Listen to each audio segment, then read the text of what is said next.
Gözümüne yaşıt dünya. Gökle yer arasında hesaba gelmez yaşım. Gövden gün doğusunda, gün batısında başım. Gökle yer arasında hesaba gelmez yaşım.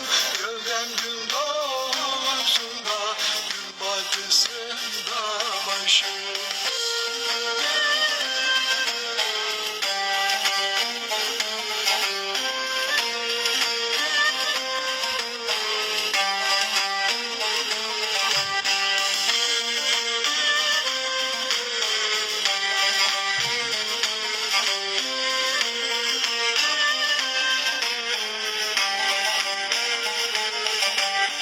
Vatan kitabunadan neye kadardır bana?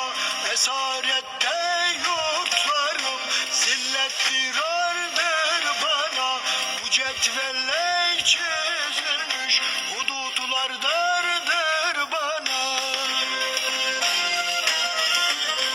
El basmışım kitaba, silaha ve bayrağa. Kasem olsun kanıma, suladığım toprağa. El basmışım kitaba, silaha ve bayrağa. Kasem olsun kanıma, suladığım toprağa.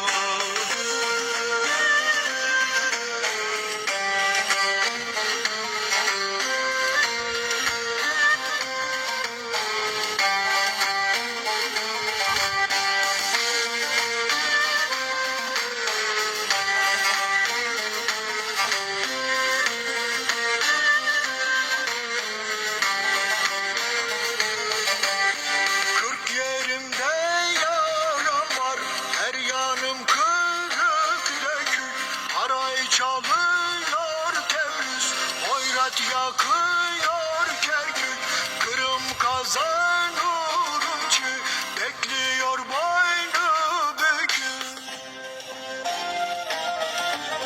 Sevdanın harasında değerlensin atlarım, gönül köstüresinde bilensin pusatlarım.